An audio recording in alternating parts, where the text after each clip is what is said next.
Labdien, kā jūs sauc? Evija Mankeviča Grundele, un es esmu Šaņas strādāju Antropoloģijas muzejā un vadu dažādus pasaukumus saistībā ar tradīcijām. Prieks iepazīties. Sakiet, lūdzu, kādas tad jums ir tādas īpašākas, izteiktas tādas tradīcijas, taņo svātkus, piemēram, Ziemassvētkus, Lielajā dīnā, ko jūs tādu darot īpašu? Mūsu muzeja jau pēdējos jau 3. gads, kad mēs mēģinājām svinēt godskortes, attiecīgi, kas ir bijis vairāk raksturīgs latgalai un latgalīšu ticējumiem un paražam. Un mēs, principā, esam nonākuši pie 8 godskortam, ko mēs varētu atzīmēt un svinēt, un tos mēs arī aktīvi daram. Jautrākie svētki, mums aizvedētajā gadā bija tieši ap Ziemassvētkiem, bet ne tiem, kas ir kalendārā, bet senajiem pēc saules kalendāra, kas ir 21. decembrī. Un tas ir laiks, kad cilvēki aktīvi goja maskos un spēlē, go rūtaļos un ēda daudz pupu, zierņu, cilkus šņukurus un peirāgus apdzīdova un kopā jautri pavadīja laiku. Un tad nākamais kas mums jau nosvināts, ir aizgavieņs. Aizgavienī mēs svinam zīmes aizīšanu, un aizgavienī mēs itamā gadā noslēdzam maskošanos tradīciju, gojīņus taidus, un tad mēs laidamies no kolna, ieģam cilkus ausi, dzīdam, gojam rūtaļos, spēlējam un arī pinam grūzeņus, par to, ka bija arī uzskats, ka ap aizgavieņi veja veizis, bet mēs itamā gadā pinam grūzeņus. Tad mums arī plānā ir atzīmēt Lielūdīnu, bet to, kas ir pēc saules kalendāra, tad mēs gatavosimies Lielajai un Lieldīņai, krosojot ūles, repinojot, dancinojot ūles, arī ejot rūtaļos un šilposimies jau tad, kad mums kalendārā būs ierakstītos Lieldīnis.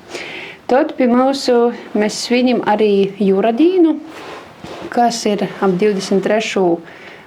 apreli, un te ir pīguļnieku dīna, zirgu laišanu pīguļā, pirmo rumuļiešanos, un tad mēs ar bērniem un visiem kopā izspēlējam, spēlējam spēles, kaut kādas, kas ir saistītas ar to dzīdam, dzīsmis, un kopā pavadējam laiku, un tad, protams, Joņu dīna.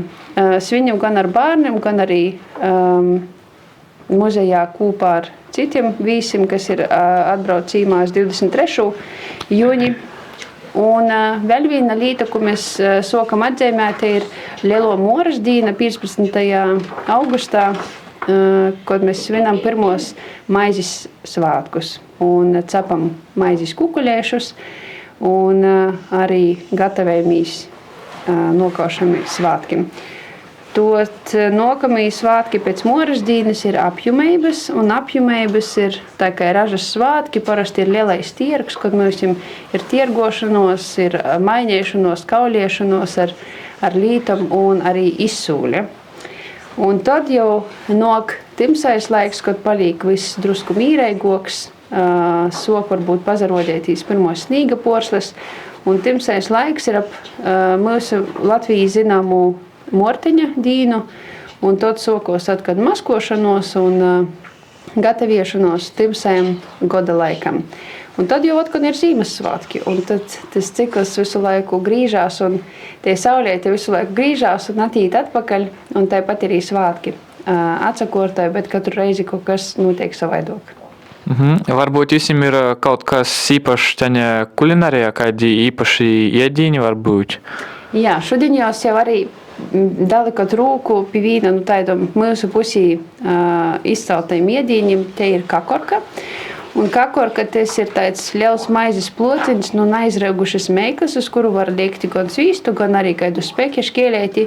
Un to mēs esam nosaukuši par latgalīšu spāka picu, par to, ka senajos laikos vajadzēja diezgan gruntēgu un tādu diezgan smagnēju iedīņu, lai varētu paveikt visus smagos darbus.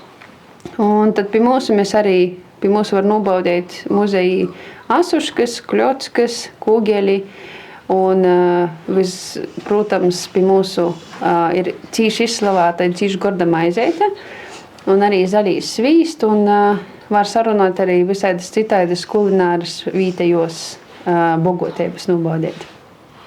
Paldies!